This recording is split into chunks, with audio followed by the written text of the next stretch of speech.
Assalamualaikum warahmatullahi wabarakatuh.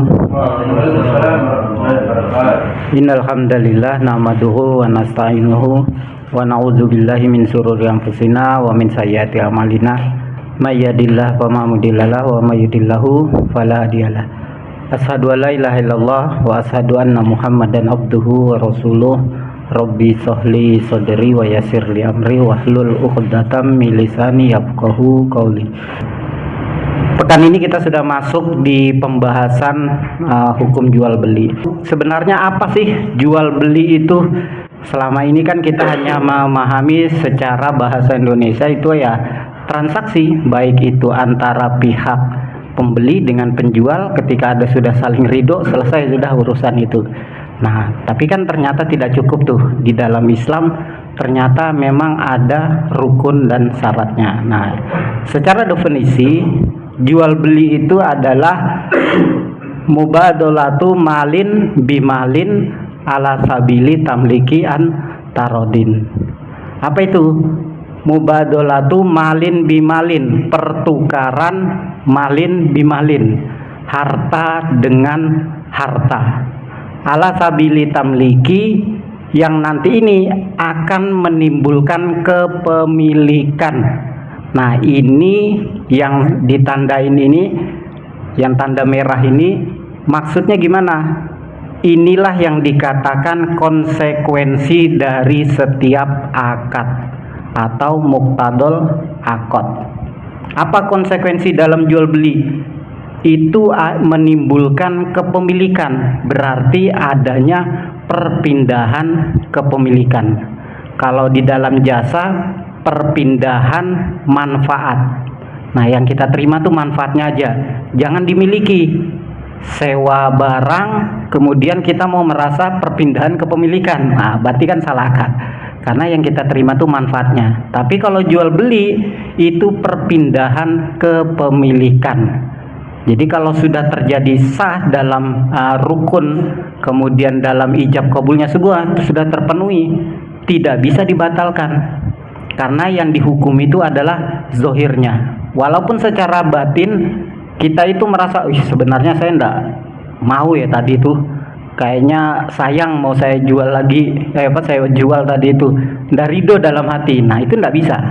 Secara transaksi sudah sah. Karena dalam muamalah tuh dihukumi itu hanya zohirnya. Nahnu nahkumu bizohiri. Yang dihukumi itu adalah zohirnya saja. Nah, kemudian di sini antarodinnya tuh bagaimana maksudnya? Apakah hanya sebatas yang penting sudah saling rela atau ridho? Nah, ternyata itu tidak cukup. Ridho di sini nih dalam sudut pandang muamalah tuh tidak hanya sebatas pihak kedua dan pihak pertama itu ridho, tapi harus dibarengi dengan rukun dan syarat tadi. Contoh ya,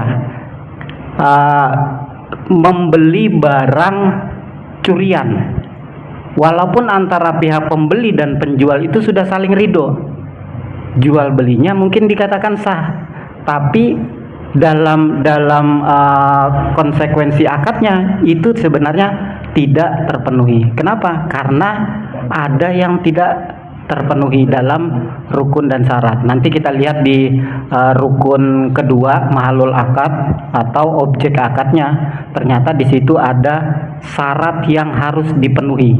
Nah, itu nanti akan kita lihat. Kemudian contoh lagi, misal ini mohon maaf ya, ketika ini konteksnya dalam jasa, karena saling ridho wanita yang menjualkan diri prostitusinya itu contoh, itu kan saling ridho. Tapi apakah itu sudah sah? Nah, kan enggak. Berarti kan dalam Islam itu harus terpenuhi secara syariat. Nah, jadi ridho itu tidak cukup, hanya konteksnya itu antara pihak pembeli dan penjual sudah saling rela dalam melakukan sebuah transaksi. Nah, contohnya begitu. Kemudian apa saja rukun dalam jual beli? Nah, ini yang harus kita mau tidak mau memahami, lebih bagus lagi kita hafalkan supaya kita nanti lebih mudah ketika dalam melakukan transaksi kita sebelum melakukan transaksi itu kita ingatin apa aja ya. Oh ini syaratnya ini syaratnya ini. Nah itu harus nanti minimal kita dapat gambaran. Nah dalam rukun jual beli itu keumumannya tuh pasti 3. Nanti di akad-akad lain juga 3. Adapun nanti ada yang 4. Tapi hafalin yang 3 ini sudah menjadi pegangan. Nah, apa aja? Yang pertama adalah al-akidani. Al-akidani itu apa? Adanya 2 pihak yang akan berakad, si penjual dan si pembeli. Itu al-akidaninya. Kemudian yang kedua apa? Yang kedua itu adalah mahalul akad, yaitu objek akadnya. Ada juga yang biasa menyebutkan adalah makut alaihi. Nah itu objek akadnya ini yang nanti kita pelototin. Karena poin kedua ini nanti yang harus kita pahami betul. Setiap dalam transaksi itu nanti akan beda-beda. Jual beli cash, jual beli kredit, jual beli salam. Nanti yang kita pelototin itu di sini mahalul akadnya. Dan yang ketiga adalah sigotnya. Nah sigot ini adalah ijab kabul. Nah, dari ketiga ini kalau yang al-akidani dan sigot itu hampir rata-rata dalam setiap akad tadi itu, baik cash, kredit ataupun akad pesan, itu kurang lebih sama poin 1 dan 3. Nah yang berbeda tuh nanti di poin kedua. Makanya nanti yang kita pelototin adalah yang mahalul akad. Nah sekarang kita masuk satu-satu. Dari al-akidaninya atau pihak yang berakad itu syaratnya itu ada 4. Yang pertama adalah akil atau orang yang berakal. Tidak bisa orang bertransaksi itu dalam konteks dalam kondisi dia itu gila, nggak bisa. Itu membuat dia itu transaksinya batal. Atau dia dalam kondisi mabuk berat, artinya secara akal tidak normal. Nah itu juga membatalkan syarat dalam al-akidani. Nah satu saja hilang di situ, maka secara transaksi sudah tidak sah. Nah itu yang harus kita pahami. Yang kedua adalah mumayyiz. Mumayyiz di sini nih konteksnya adalah anak kecil yang minimal, kalau banyak para ulama itu mengukurnya itu 7 tahun. Nah itu minimal. Walaupun dia belum balik. Jadi ketika kita melakukan sebuah menyuruh anak-anak dalam konteks dia belum masuk mumayyiz, itu bisa sebenarnya secara syariat tidak sah. Nah itu yang hati-hati kita di situ. Mungkin lain konteks kalau kita menelpon di warung, nanti anak saya yang ngambil ya, tapi kita berakad di telepon. Nah ini kan konteksnya lain, cuman mengambil barangnya. Tapi kalau kita suruh anak kita tanpa sepengetahuan, baru penjualnya juga nggak tahu dalam hal yang beginian, dia ambil aja dulu. Nah itu sebenarnya tidak sah. Nah jangan sampai nanti kita bertransaksi itu seakan-akan kita nih sudah sesuai nih jual belinya, sudah halal lah, itu konteks yang kita pahami. Ternyata zong di mata Allah tidak ada. Maksudnya zong ini apa? Tidak ada nilai pahalanya. Nah, itu kan jadi sayang gitu. Makanya Rasul tuh mengajarkan kita tuh disuruh memahami muamalah tuh supaya nanti tuh amalan kita tuh tidak sia-sia. Nah yang ketiga adalah muhtar. Jadi muhtar ini bukan Ustadz Muhtar ya, nah, bukan di sini. Tapi dalam artian di sini muhtar ini bebas memilih. Makanya Ustadz Muhtar tuh bebas dia memilih. Dia tidak pernah ada dalam paksaan. Muhtar. Jadi jangan sampai nanti jual beli ini yang satu baik penjual atau si pembeli itu dipaksa. Walaupun dihitungannya zohirnya aja, tapi kan karena dalam tekanan, dalam paksaan, misalnya mau beli kaplingan tapi diteror nih tanahnya supaya untuk dijual. Nah, ini kan sebenarnya bentuknya paksaan, dipaksa, diancam, nah, bawa ormas, wah itu lebih bahaya lagi kan. Nah itu membuat transaksi itu sebenarnya tidak sah. Oh maaf, 3 ternyata. Yang keempat tuh sigot. Yang kedua adalah mahalul akad. Syaratnya itu, nah ini di sini barangnya harus suci atau barangnya harus tohir. Nah, jangan sampai nanti barang haram sudah sama-sama ridho dianggap transaksinya sudah sah, padahal dalam Islam tuh barang harus suci. Itu yang menjadi syarat. Yang kedua adalah intifa bihi, atau barangnya memang benar-benar bisa dimanfaatkan. Jangan sampai nanti kita di transaksi jual beli mobil ternyata tidak bisa dimanfaatkan mobilnya, tidak bisa dipakai, ternyata dalam kondisi rusak, apalagi si penjual itu menutupi kerusakannya. Nah, ini ada kebatilan di situ. Nah, itu yang harus kita pahami. Yang ketiga adalah harus milkiyatul akid. Maksudnya apa? Harus benar-benar milik yang berakad, karena nanti di situ kita akan ketemu dengan dalilnya Rasul yang melarang menjual barang yang tidak kita miliki. La tabi malaisa indak. Kemudian yang keempat adalah harus taslim. Taslim ini maksudnya apa? Diserah terimakan. Nah, ini nanti ada yang istilahnya itu harus makbut. Nah, ini yang berkaitan dengan pertanyaan yang bagaimana konteksnya kalau dengan barang misliat dengan barang kimiat. Masya Allah, ini ada syekh kita baru datang. Memang tidak bisa kosong. Tidak bisa memang. Insya Allah dia calon pemateri seterusnya ini. Yang kelima, barangnya tuh harus maklum. Maklum di sini ini bukan kita maklumin saja barangnya, nah, maksudnya ini harus benar-benar ini kita ketahui. Banyak hal yang harus diketahui, baik itu konteks fisik barangnya, bahkan kalau perlu kita harus tahu secara detail tentang kondisi barang-barang itu. Nah, itu barangnya harus diketahui. Dan yang keenam, ini makbut, harus sudah dipegang oleh penjualnya. Jadi hampir sama nanti barangnya ketika itu dengan diserah terimakan dengan barang makbut itu. Ya, nanti yang diserah terimakan tuh lebih kepada nanti barang ribawi itu. Itu ndak bisa tuh kalau tidak diserah terimakan langsung. Karena barang ribawi seperti emas, perak, nah itu nanti ada syaratnya itu. Nah, itu yang berkaitan dengan mahalul akad. Nah, ini yang perlu kita pelototin tuh nanti di sini. Kemudian yang sigot. Sigot ini ada 4 syaratnya, yaitu yang pertama adalah muafik, harus berkesesuaian antara ijab dan qabul. Nah, ini nanti kita akan detailkan ya satu persatu. Yang kedua itu harus satu majelis akad. Artinya dia tidak boleh terpisah dari majelis ketika melakukan sebuah akad. Yang ketiga adalah tidak ada fasil atau tidak boleh ada pemisah. Nah, pemisah itu maksudnya gimana? Nah, itu nanti akan kita jabarkan ya. Kita akan detailkan satu-satu. Dan yang terakhir yaitu sama atau saling mendengar antara ucapan dan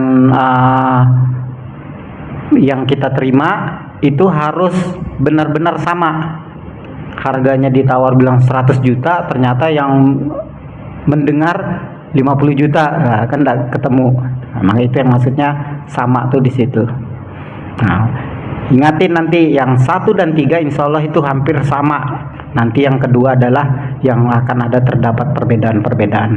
Nah, kita coba rinci satu-satu dari setiap syarat-syarat dalam jual beli. Yang rukunnya itu ada 3, al-akidani, mahalul akad, dan sigot. Nah, yang al-akidani itu syaratnya tadi ada 3. Yang 3 itu adalah akil atau berakal. Nah, ini diambil dari hadis Rasulullah, anna Rasulullah sallallahu alaihi wasallam rufi al-kalamu an salasatin.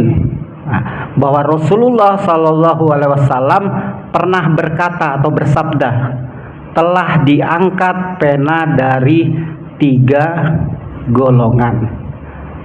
An salasatin anin naimi hatta yastaiqido, yaitu apa? dari orang yang tidur hingga dia bangun. Kondisi tidur itu tidak artinya di sini diangkat pena itu beban hukum syariat itu tidak dikenai kepada orang yang tidur.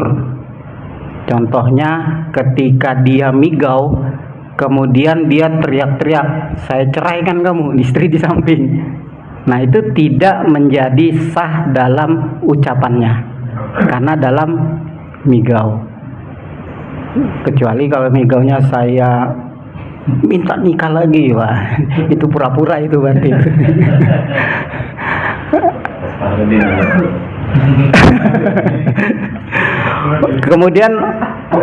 kemudian wa anis sobihi hatta yahtalima, yaitu anak kecil hingga dia balik. Nah, itu terlepas dari beban hukum itu kecuali sampai dia balik. Kemudian yang ketiga adalah wa anim majnuni hatta yaqila. Nah, ini yang masuk dalam syarat al-aqidan itu yang di sini, yaitu dari orang gila hingga dia sembuh atau dia berakal lagi atau waras. Nah, berarti kalau kondisi gila maka dia terbebas dari hukum. Inilah yang menjadi secara syariat akil itu menjadi syarat dari rukun al-aqidani. Nah, yang kedua adalah mumayyiz. Mumayyiz itu kenapa diambil para ulama itu 7 tahun, bukan 6 tahun aja atau 5 tahun atau nunggu pas balik. Nah, itu juga diambil dari dalil. Karena memang para ulama itu rujukannya pasti berdasarkan Al-Quran dan Sunnah. Itu yang menjadikan rujukan. Nah, kita ini terima beresnya.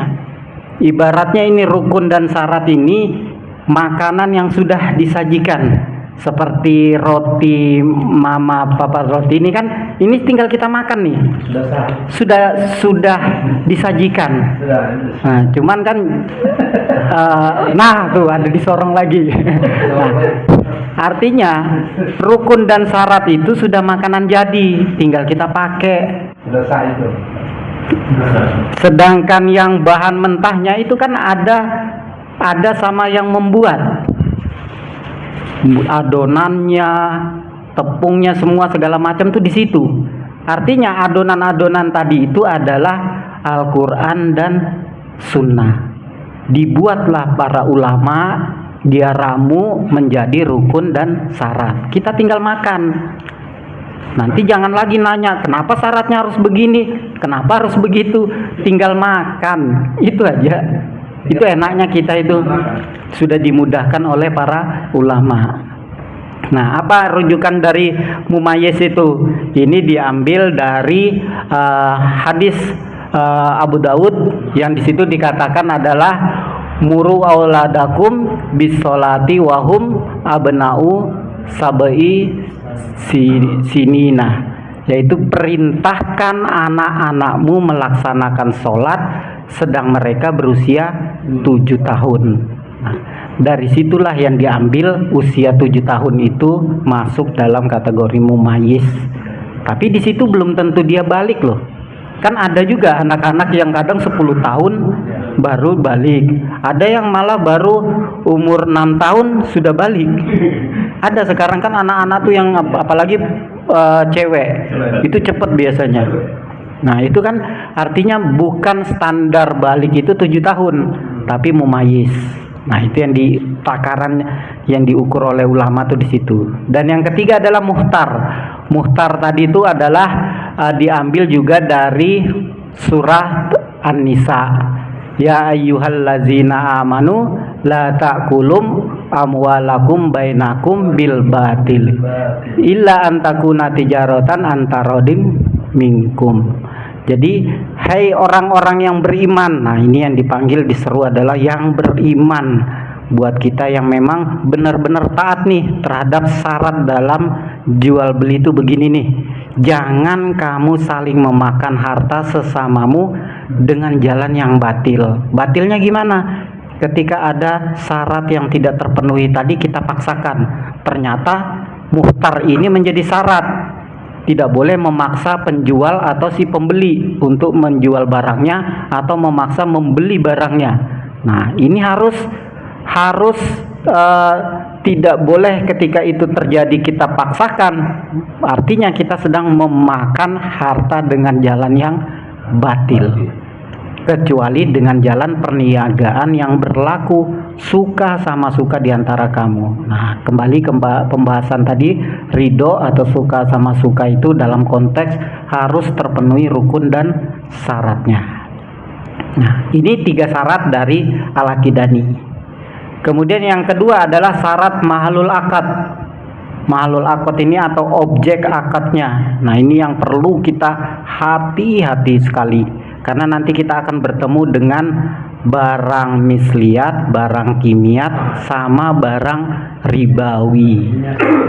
Kayak mobil ini barang misliat apa kimiat? Terus nanti transaksinya gimana? Roti misliat apa kimiat? Cara transaksinya gimana? Karena perlakuannya akan berbeda-beda di dalam syariat Islam.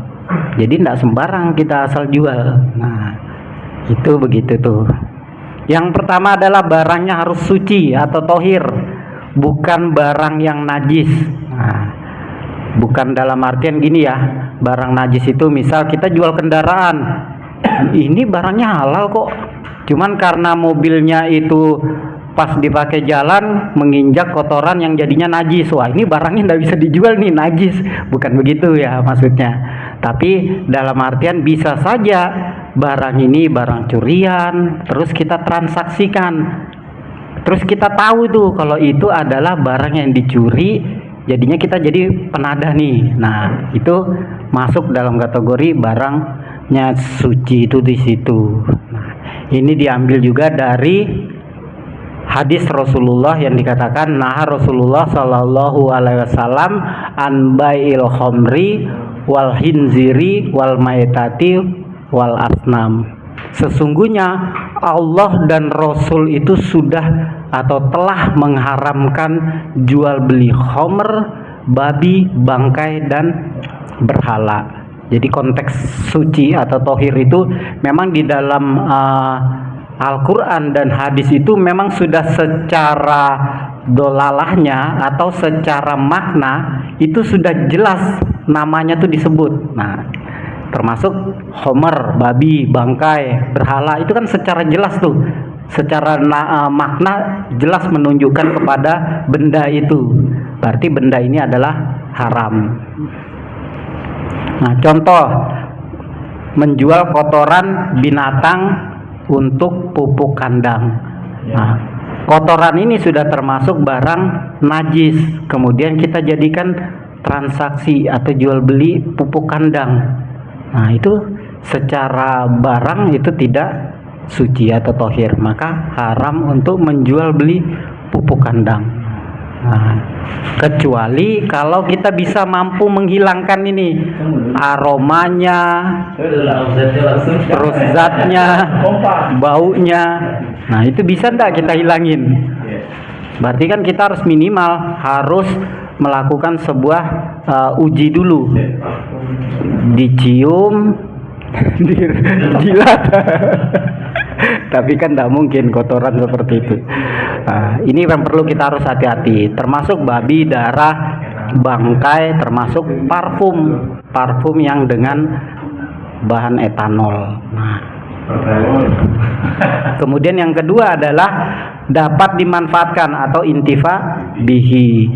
Ini juga diambil dari hadis Rasulullah, kullu ma hurrima alal ibadi fabai'u haramun. Oh, ini kaidah fikih nih. Kullu ma hurrima alal ibadi fabai'u haramun. Setiap apa yang diharamkan atas hamba, maka menjual belikannya haram. Ini secara kaidah fikih. Tapi ya apa yang diharamkan berarti baik itu secara maknanya itu diharamkan, berarti menjual belikannya juga haram. Nah, contohnya menjual patung itu diharamkan, anjing, khamr dan kotoran. Nah, itu haram, disebut barang yang tidak bermanfaat secara syar'i karena ada larangan syaraknya. Nah, tapi ada juga ulama tuh yang mengecualikan dalam konteks boneka itu tidak termasuk kategori patung. Nah, itu beda. Itu ada yang makanya membolehkan. Tapi kalau semacam kayak sejenis anjing atau kucing, nah kucing itu juga haram untuk dijual belikan. Nah, itu makanya kita perlu hati-hati, jangan sampai membeli kucing. Kalau mau kita beli kandangnya aja, kandang bonus kucing di dalamnya. Nah, itu kan enggak. Yang kita beli kan kandangnya. Cuman harganya kok sama kucing. Bonus, ini bonus. Ini yang kaidah fikihnya tadi ya. Apa yang dikatakan tadi, kullu ma hurrima 'alal ibadi fabayuhu haramun. Ini diambil oleh para ulama itu dari hadis Bukhari. Wa innallaha iza harrama ala qaumi akla sayin harrama alaihim samanahu. Dan sesungguhnya Allah jika mengharamkan atas suatu kaum untuk memakan sesuatu tadi, maka Allah juga mengharamkan juga untuk menjadikan harga. Kalau menjadikan harga kan berarti tidak bisa dijualkan, dijual belikan. Nah, jadi kaidah fikih itu bukan dalam artian itu kaidah itu artinya sebuah karya dari ulama menyimpulkan sebuah istilah menjadi namanya kaidah. Nah, tapi kaidah fikih itu bukan berarti asal comot aja para ulama. Dia punya rujukan, punya dalil sehingga menjadikan ini menjadi kaidah fikih, dan itu juga tidak sembarang secara keilmuan. Nah, kita bisa pakai nih kaidah fikih ini untuk menjadikan pegangan ketika kita menyampaikan tentang muamalah Islam. Nah, ada kaidah fikih itu, kullu ma hurrima 'alal ibadihi fabayuhu haramun. Nah, apa yang sudah diharamkan oleh kita ini termasuk memakannya kah? Kucing tidak boleh dimakan kan? Berarti tidak boleh juga tuh dijual. Nah, itu menjadi pegangan. Jadi selain menghafal dalil, menghafal kaidah fikih. Nah, masih kurang lagi, ya hadirkan nih hadis dari Bukhari untuk menguatkan. Nah, jadi punya pegangan kuat itu karena biasanya itu umat di luar itu selalu menanyakan dalilnya apa. Pasti gitu. Belum tentu juga dia memahami secara dalil itu bagaimana alurnya. Karena dalil itu ingat seperti yang kita sampaikan tadi tentang roti, dalil itu bahan mentah. Walaupun juga ada dalil secara makna itu sudah jelas, nah, itu enak kita sampaikan. Tapi kan ada secara makna itu masih maknanya tuh banyak. Makanya dijadikan kaidah fikih untuk mempertegas, dijadikan definisi untuk mempertegas. Nah, cuman para umat masyarakat di luar itu selalu nanya dalilnya apa, hadisnya apa, sahih apa enggak. Nah, ini tantangan buat kita. Makanya pendekatan dalam menyahamkan muamalah itu tidak cukup hanya sebatas menyampaikan dalil, tapi kita bagaimana menyadarkan umat itu tentang ketundukan kepada syariat. Nah, berarti menggiringnya kemana? Bab akidah dulu, baru ke bab syariat. Tidak bisa kita memasukkan langsung tentang aturan-aturan kalau kita tidak mengajarkan tentang akidah. Kita buat aturan di sini, di ruangan ini, aturannya begini. Tapi secara konteks orang yang masuk di sini tidak dikuatkan secara akidah, maka dia akan sembrono. Masuk mungkin tidak salam, ruangan ber-AC dia merokok di sini karena akidah tidak dibereskan. Tapi ketika beres tentang akidah, apapun aturan di sini yang tercantum, dia pasti akan tunduk. Sama muamalah tuh begitu. Persoalan muamalah kita mau sampaikan sampai semua dalil kita turunkan, tapi kalau secara akidah belum duduk, tidak beres pasti. Nah, itu pentingnya. Makanya wajar ketika pembahasan muamalah itu sedikit betul pesertanya. Ya wajar, karena memang bab akidah dulu yang harus ditundukkan. Kita harus sadar dulu, oh saya ini butuh tentang muamalah. Saya tidak mau zong nanti nih dalam melakukan sebuah transaksi, tidak dinilai oleh Allah, tidak berpahala, sia-sia. Sayang buat saya. Nah, maka akidah ini terbangun, baru kita mendalami muamalah. Nah, itu alurnya seperti itu. Nah, dari kaidah fikih ini yang disampaikan tadi itu patung haram, maka menjual belinya juga haram. Anjing tadi haram dimakan, maka menjual belinya juga haram. Homer pun begitu, kotoran juga tadi begitu. Tidak bisa kita jual belikan semacam pupuk tadi tuh, tidak bisa. Bahkan ada juga ulama tuh yang mengatakan cacing tuh haram untuk dijual belikan. Jadi kayak yang buat mancing nih, wah ini yang hobi mancing repot ini. Makanya jangan dijual belikan, kasih aja. Jangan dijual. Bonusnya cacing. Barang najis, kategorinya tadi kotoran yang termasuk barang najis, sehingga tidak bisa diperjualbelikan. Tapi ada yang membolehkan cacing itu boleh dijual belikan atau dimanfaatkan ketika dalam posisi untuk kesehatan atau obat. Nah, itu boleh. Makanya ulama itu memang tidak semata-mata semua benda itu diharamkan apa, karena dia juga cari itu pembandingnya itu.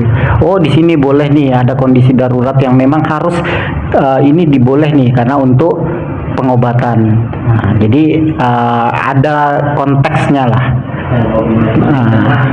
Ya ini yang harus hati-hati nih, yang jual kucing. Kalau memeliharanya kan tidak masalah, tapi ketika menjual belinya, nah ini yang repot. Sebelumnya sudah beli. Ya, mudah-mudahan Allah ampunilah. Kemudian dalam syarat yang ketiga, milkiyatul akid, ini diambil dari hadis la tabi malaisa indak. Ini juga menjadi kaidah fikih ulama.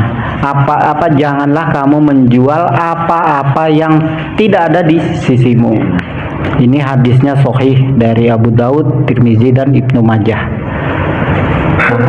Arti malaisa indak ini yaitu barang bukan milikmu atau barangnya tidak ada di sisimu. Barangnya ada tapi bukan milik kita. Barangnya ada, barangnya tidak ada, kita sudah menjual belikan. Nah, itu maksudnya tidak ada di sisimu di situ. Bukan milik nih berarti bagaimana? Jangan sampai, makanya Islam tuh menjaga kehati-hatiannya itu di situ. Jangan sampai ini barang curian nih, bukan milikmu, kita jual. Berarti kalau memang bukan miliknya, berarti kan kita statusnya bukan penjual, tapi wakalah, mewakilkan. Atau mungkin kita sebagai simsar atau makelarnya. Nah, itu kan ada alurnya. Tapi kalau kita yang merasa saya yang punya nih, nah di sini yang dikatakan la tabi malaisa indak. Jadi hati-hati juga seorang simsar atau makelar tuh mengatasnama karena ingin meyakinkan konsumen ini barang saya Pak, jangan khawatir, ini panjang lebar lah kalau namanya marketing kan andal gitu. Nah hati-hati di situ, hati-hati karena ada yang namanya kebohongan di dalam informasi tadi itu. Maka Islam itu menjaga betul di situ. Contohnya jual barang dengan foto. Nah ini kan belum ada. Kayak jual rumah yang cuman gambarnya aja, brosur.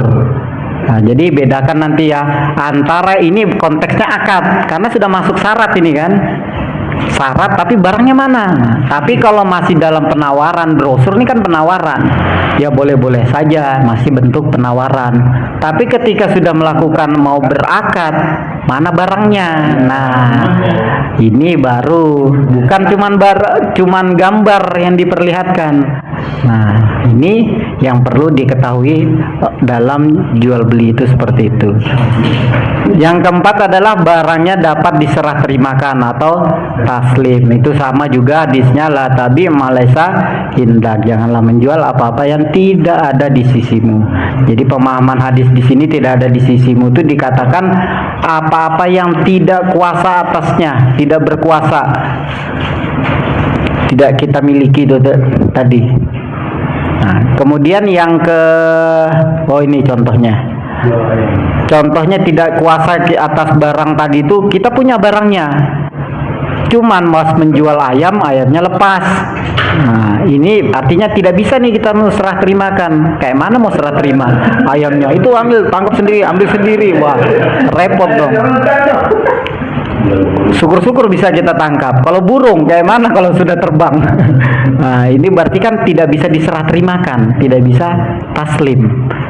Termasuk kita jual ikan tapi suruh cari sendiri di kolam situ, wah repot. Maka tidak bisa menjual seperti itu. Itu namanya horor. Beda dengan pemancingan ya, Kak? Pemancingan itu nanti kita akan bahas, mungkin konteksnya adalah jasa. Kan ini jasa penyewaan pemancingan kan. Nah, itu nanti kita akan bahas di situ. Nah.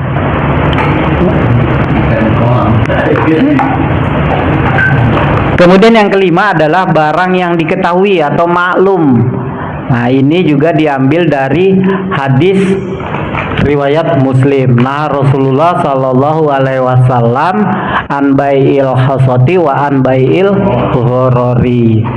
Rasulullah itu melarang jual beli dengan cara melempar kerikil atau jual beli yang mengandung spekulasi. Ini contoh yang sering terjadi itu kalau kita ke pasar malam. Ada itu kan yang main lempar-lempar. Nah, itu sama kayak melempar kerikil. Judi jadinya kan. Nah, itu yang termasuk dalam kategori yang dilarang oleh Rasulullah. Nah, contoh lagi ini adalah jual ikan tuh di dalam kolam, apalagi kolamnya keruh. Nah, ini kan horor namanya, yang tidak ada kejelasan dalam melakukan transaksi. Bisa saja kita zong di situ. Maksudnya kita beli nih 1 kilo, ya cari di dalam kolam itu, kolamnya keruh. Begitu kita ciduk, ternyata ndak ada atau kecil-kecil. Nah, ini kan zong jadinya. Maka ndak boleh kita menjual di dalam ikan dalam kolam. Kemudian jual ijon, terus jual buah yang belum masak. Jual ijon ini jual padi apa itu ya. Kita mau jual padi yang memang belum, konteksnya itu belum berbuah. Tapi sudah tawar-menawar di situ. Nah, sementara itu kan masih horor. Bisa saja panennya gagal, kan rugi si pembeli. Nah, cuman kalau di masyarakat keumuman, di pedesaan ini sudah menjadi keumuman. Di tempat saya juga sudah biasa, di Sulawesi itu begitu. Kemudian yang keenam adalah barangnya makbut atau sudah dipegang oleh penjual. Nah, ini yang nanti kita berbicarakan konteks barang misliat dengan barang kimiat seperti apa. Harus makbut barangnya.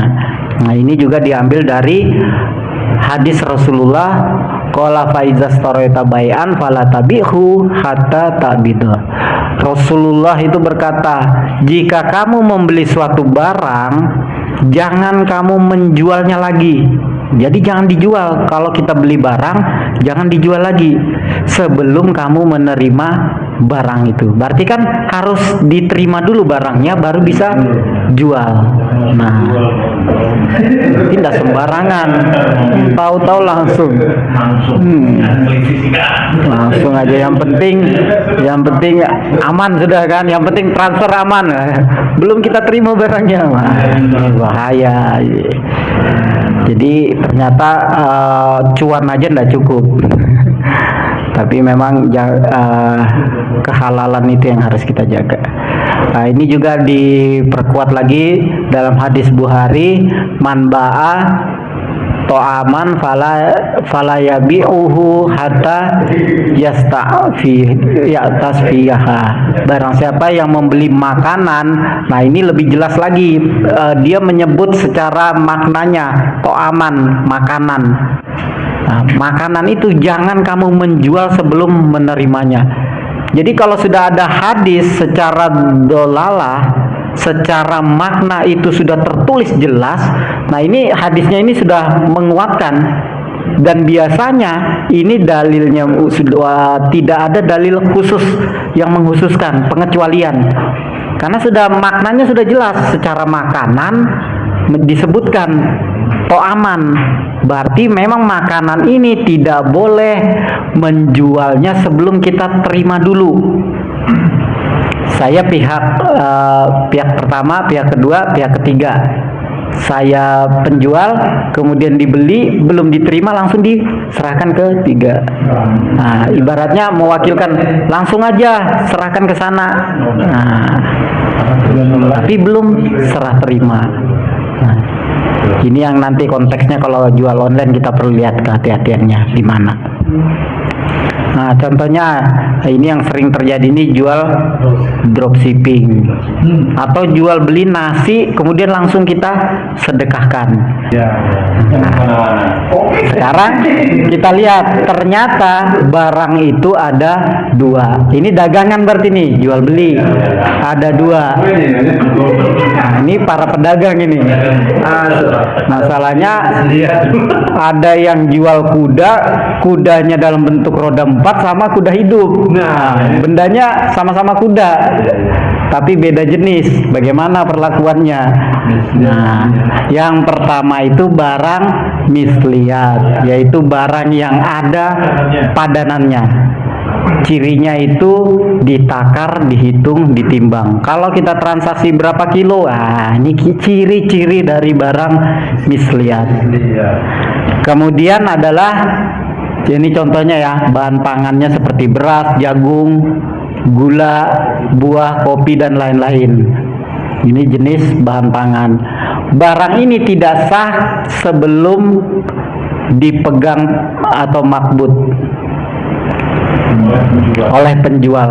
Berarti penjual tuh harus punya barang dulu, harus bisa dia miliki, baru bisa menjual barang itu makbut. Nah, kalau serah terima nanti berbicara konteksnya makbut dengan barang taslim beda kan? Karena syarat tadi ada dua tuh dalam objek akad, ada taslim serah terima, ada makbut harus dimiliki. Saya sama Ustadz Fatullah tuh, Ustadz Fatullah harus miliki dulu barangnya, makbut. Tapi ketika kepada takmir masjid itu taslim, serah terima. Jadi saya minta wakilkan tolong diserah terima, taslim. Nah, jadi dua, makbut dan taslim. Nah, kalau ini berbicara tentang makbut, berarti barang misliat itu tidak sah kalau belum dimiliki oleh si penjual. Jadi beras, menjual beras belum ada, maka tidak boleh dijual sebelum dimiliki. Tentang bahan makanan. Nah, yang kedua adalah barang kimiat atau barang yang senilai, yaitu barang yang tidak perlu ditakar, ditimbang dan dihitung. Nah, contohnya kayak tanah, mobil, rumah, termasuk hewan tunggangan. Nah, berbicara tentang hewan kurban, maka tidak perlu langsung harus makbut atau serah terima tadi. Jadi ketika kita mewakilkan, tolong saya belikan hewan kurban di sana, tidak perlu kita harus menerima kepada serah terima di sana, karena barangnya bukan barang misliat. Itu yang kalau makanan. Nah, itu nanti karena sudah jelas secara dalil tadi itu menyebutkan to'aman, makanan ini bukan hanya dalam bentuk bahan mentah, makanan jadi pun termasuk dikatakan barang misliat. Nah, ya termasuk. Nah, sehingga nanti ketika barang misliat ini yang perlu kita pelototin juga tentang nanti ketika akad jual beli salam, karena dia barang makanan yang itu wajib ada syarat-syaratnya yang perlakuannya terhadap barang salam, jual beli pesan. Nah, insya Allah nanti kita bahas itu. Nah, barang ini sah walaupun belum dipegang oleh penjual. Jadi kita penjualnya itu belum memiliki barangnya, itu sudah bisa dia melakukan sebuah transaksi itu.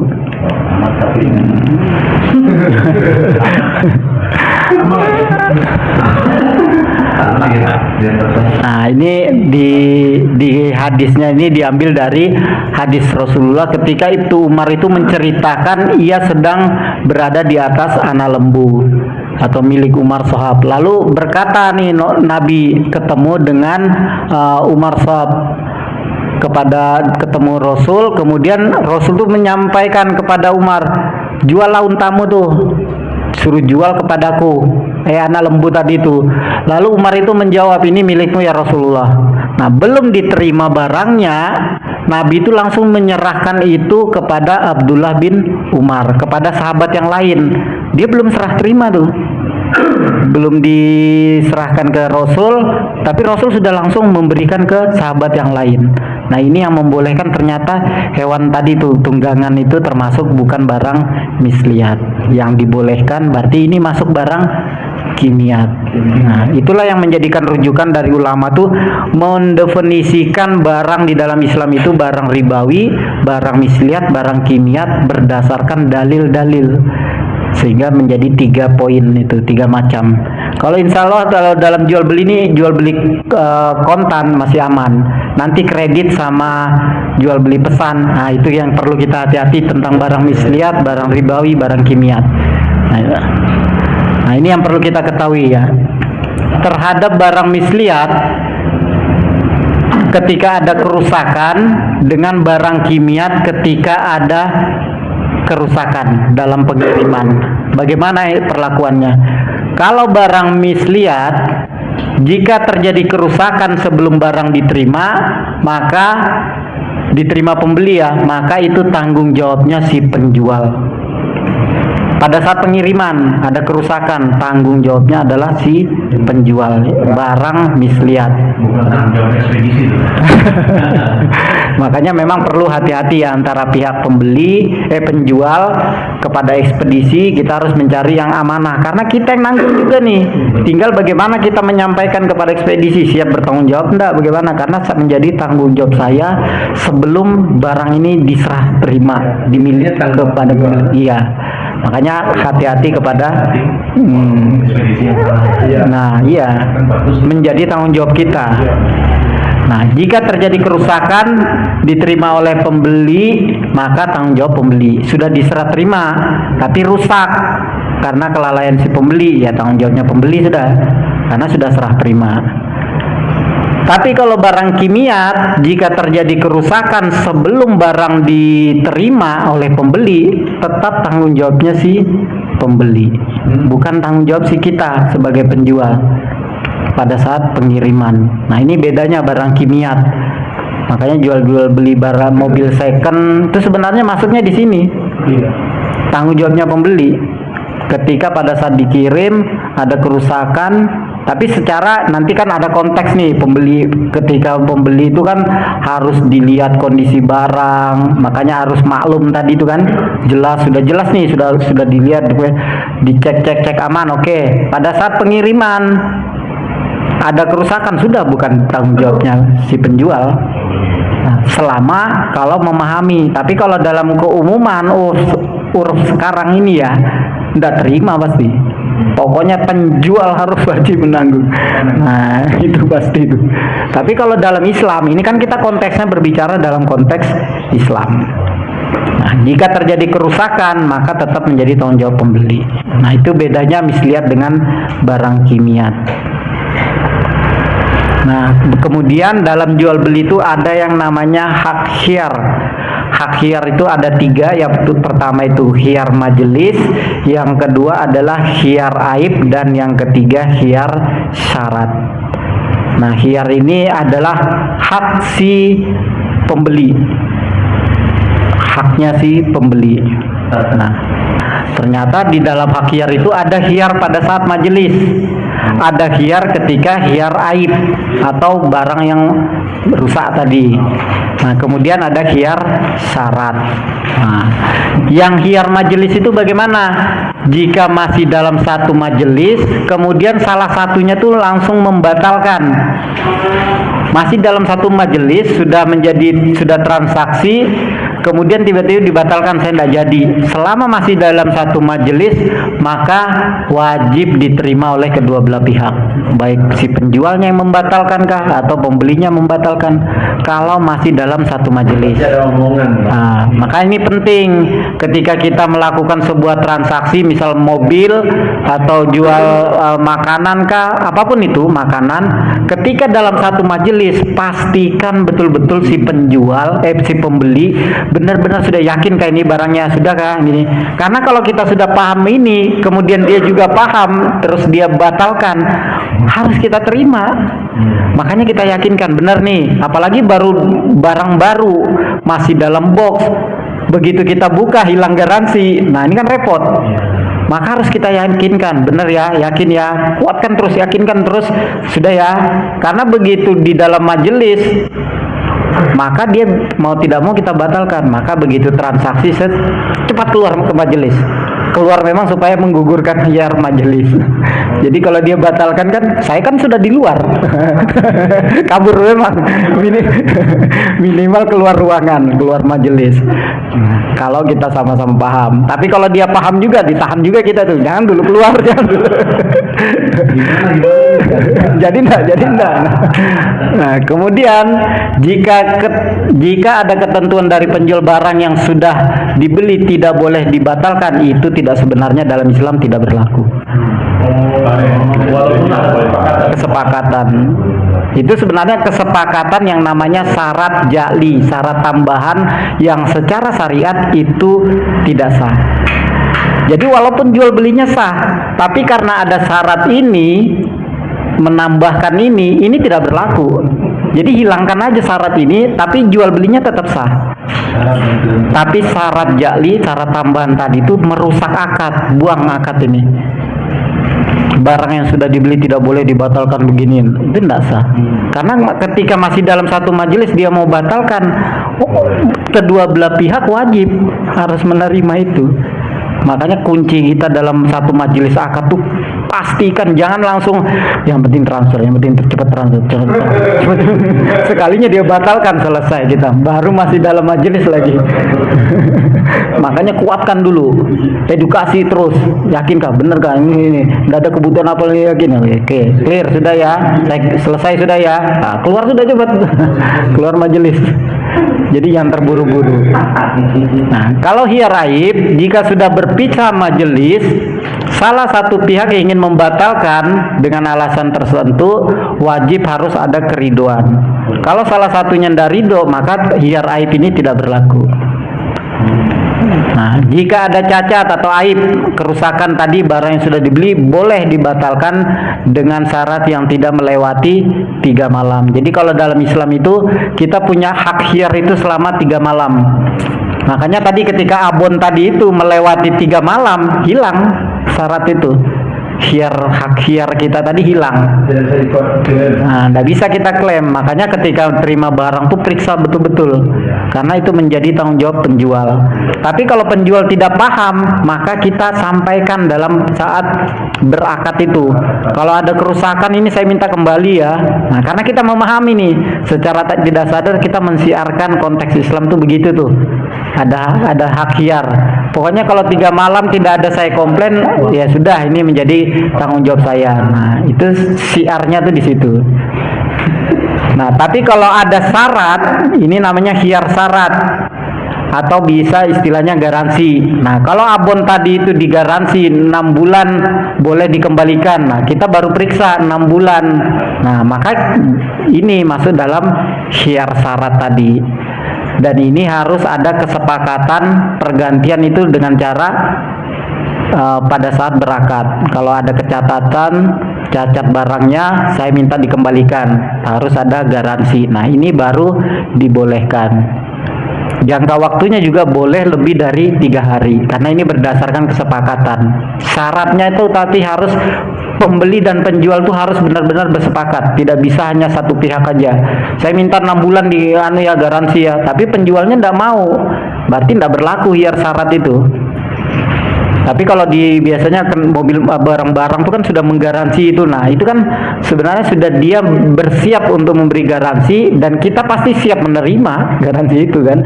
Berarti sudah terjadi itu. Maka kita bisa mengklaim masuk dalam khiyar syarat kalau dalam Islam garansi itu. Nah, kurang lebih di situ hak khiyar. Kemudian yang sigot ini berdasarkan definisinya adalah mayadullu ala ridho minal ijabi wal qabuli. Apa saja yang menunjukkan kerelaan atau ridho pada akad, yaitu ijab dan qabul. Nah, sigot itu ada dua, sigot kauliyah dan sigot fi'liyah. Sigot kauliyah itu yaitu perkataan yang menunjukkan perwujudan akad akan kerelaan kita. Itu kaul dengan perkataan, sigot kauliyah dengan kata-kata. Tapi kalau sigot fi'liyah itu adalah melakukan perbuatan yang tidak mengucapkan apa-apa dari kedua belah pihak. Salah satu pihak yang berakad tidak perlu berkata-kata, mungkin dia cuma dengan isyarat itu menjadi sah. Tapi ini melihat dari keumumannya, artinya sudah menjadi kebiasaan dia, pernah membeli tinggal beli apa kode gini, oh dia ini beli anu ini pasti roti ini nih. Nah ini sudah menjadi kebiasaan, sudah tahu itu sigot filia tuh. Ada juga yang memang harus cukup ditulis, tidak perlu kata-kata. Nah itu perbedaan dari kauliyah dan filia. Kalau filia tuh bisa dengan tulis, bisa dengan isyarat. Nah ini hukumnya dalam Islam tuh boleh aja. Tapi dilihat lagi dalam Islam tuh nanti ada diatur dalam hal itu. Nah ini diambil dari kaidah fikih al-kitabatu kal khitab. Artinya tulisan itu menjadi kedudukannya itu sama dengan lisan. Al-kitabatu al-khitab. Nah, syarat sigot itu ada 4. Yang pertama muafik, 1 majelis akad, tidak fasil dan sama. Muafik itu adanya kesesuaian antara apa yang diijab dengan apa yang dikabul. Jadi si penjual itu berkata barang ini saya jual 100. Kemudian si pembeli juga harus mengatakan 100 juga. Kalau dia bilang ya saya terima barangnya 50. Nah, ini kan berarti tidak berkesesuaian namanya. Kemudian harus satu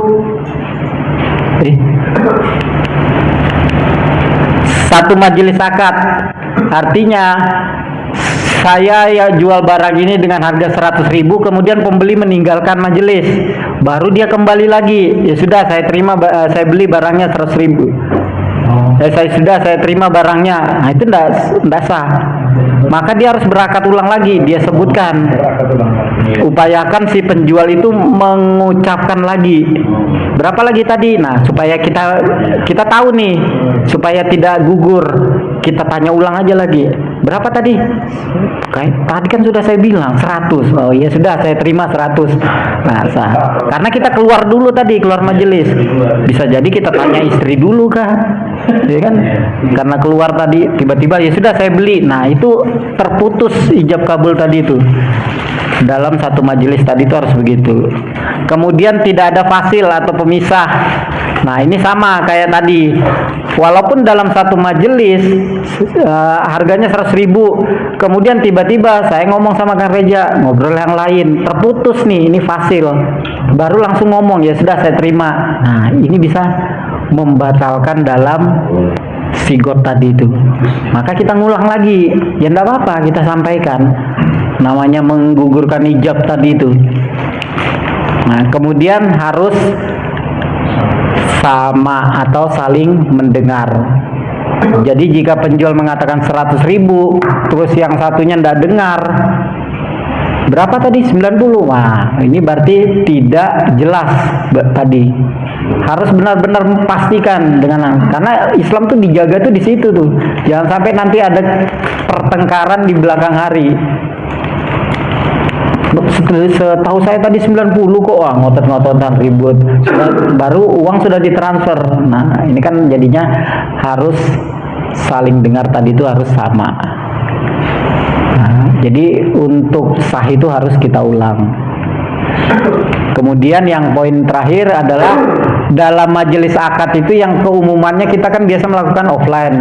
Nah sekarang lebih banyak transaksinya itu online.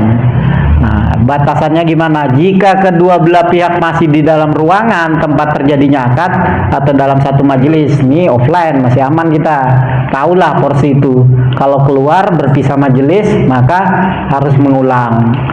Tapi kalau online, maka batasannya gimana? Ketika melakukan telepon atau chatting, kemudian kita tiba-tiba mematikan handphone, baru kita langsung ya sudah saya beli. Nah itu bisa tadi masuk membatalkan dalam sigot tadi. Poin yang tadi itu keluar dari majelis itu di situ kalau di dalam online. Maka harus kita komunikasikan lagi nominalnya. Itu maksudnya menyebutkan nominal itu menyebut berakad ulang. Karena sudah terlanjur putus komunikasi. Termasuk kita WA tadi itu. Makanya tunggu-tungguan memang jangan sampai keluar gitu. Lebih baik menyampaikan ke situ. Makanya lebih enak tuh via telepon. Karena tidak memutus majelis kan. Kalau WA kan agak sulit. Kalau chat-chat itu kan terputus.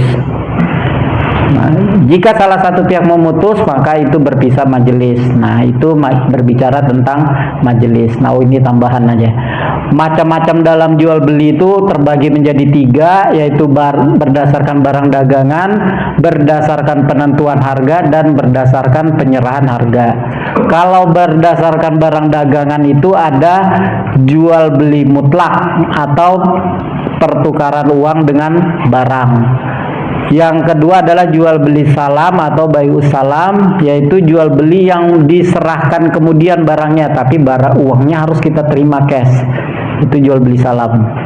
Kemudian jual beli sorf atau tukar uang. Nah ini masuk dalam kategori barang dagangan. Yang keempat adalah jual beli barter. Itu berdasarkan barang dagangan. Kalau berdasarkan penentuan harga itu dibagi menjadi 3, yaitu jual beli tawar menawar atau musawamah. Jadi jual beli yang tidak menunjukkan harga pokoknya, ya keumumannya jual beli yang biasa itu tawar menawar. Ada juga jual beli muzayadah atau jual beli lelang. Nah ini kan juga ada di dalam Islam itu, yaitu pembeli berlomba menawar dengan harga yang lebih tinggi. Itu tawar menawar ya, insya Allah itu tahulah kita jual beli tawar menawar. Nah yang ketiga adalah jual beli amanah. Jual beli itu yang harganya itu sama atau kurang atau lebih. Contohnya adalah jual beli murabahah. Murabahah itu kan harus tunjukkan harga pokoknya, kemudian saya nanti ambil untung sekian. Nah itu murabahah berarti jual belinya. Kemudian jual beli tauliyah yang memang jual beli modal aja sudah tauliyah, ya pokoknya aja yang kita jual, itu tauliyah. Tapi ada juga orang yang jual rugi. Nah ini namanya wadiah. Jadi bedakan antara wadiah, tabungan wadiah dengan pakai dot wadiah. Nanti kita mau saking fasihnya di bank syariah, saya mau nabung tabungan wadiah. Saking fasih kan, ternyata nabung rugi. Wah, ini kan dalam itu nabung rugi. Siapa yang mau nabung rugi? Jadi wadiah dengan wadiah itu beda. Nah, yang keempat ini yang kita pelajari, yaitu jual beli harga kontan. Nah, ini bai'u munjiz as-saman, jual beli kontan yang sekarang kita pelajari. Kemudian yang kedua nanti pekan depan jual beli bertempo atau bai'u muajjal as-saman, jual beli kredit. Termasuk nanti perlakuan barang-barang ribawi, bagaimana kita melakukan jual beli kredit. Nah ini yang harus kita hati-hati. Apalagi kita orang yang berkecimpung di BRBU, riba, siar tentang riba, membebas riba, tapi kita jual beli kredit ternyata melakukan transaksi ribawi. Nah itu perlu diteliti teman-teman nanti ya. Yang ketiga adalah jual beli barang kemudian, yaitu bai'u muajjal as-saman, yaitu jual beli yang penyerahan kemudian atau jual beli pesan. Nah ini yang perlu hati-hati kita yang di sini nih, yang harus paham jual beli barang kimiat dan misliyat tadi, yang barangnya tidak ada. Nah yang keempat adalah jual beli dengan harga dan barang kemudian, harganya tertunda, barangnya juga tertunda. Nah ini biasanya yang kayak sistem COD itu. Nah itu adalah jual beli muajjal al-iwadoin, jual beli yang barang dan uang tertunda. Nah hukumnya itu haram, tidak boleh tertunda dua-duanya. Jadi salah satunya bisa barang duluan uang tertunda, atau uang duluan barang tertunda, itu boleh. Tapi kalau sama-sama sudah tertunda, nah itu yang masuk kategori haram. Makanya COD itu haram. Maka perlakuan COD bagaimana? Nah itu nanti kita masuk dalam kontemporer. Supaya tidak haram bagaimana? Bukan kita mau menyiasatin ya, menyiasatin syariah, tapi mengikuti alur syariah. Jangan dibiarkan, Pak. Nah, insya Allah kita bahas nanti di 2 pekan berikutnya yang ini ya. Nah, terus kenapa di sini dikatakan haram? Ini berdasarkan larangan Rasulullah. Karena Nabi Shallallahu Alaihi Wasallam naha an bai'il kali bil kali. Rasulullah melarang menjual hutang ketemu hutang. Ini sudah jelas secara dalil Rasul larang tuh di situ. Nah, penyerahan barangnya tertunda, harganya juga tertunda. Ini hukumnya haram. Nah, kemudian sebagai penutup, jadi kita harus paham antara definisi jual beli itu seperti apa. Kemudian yang perlu kita hati-hati dalam rukun dan syaratnya, karena saking banyaknya syarat itu sehingga bisa saja ada yang lolos kan dari situ. Maka memang mau tidak mau kita harus hati-hati dalam memahami. Dan yang terakhir adalah memahami tadi macam-macam jual beli. Insya Allah kita akan bahas nanti pekan depan tentang hukum jual beli kredit. Nah ini kita sudah 1,5 jam, ternyata kelamaan.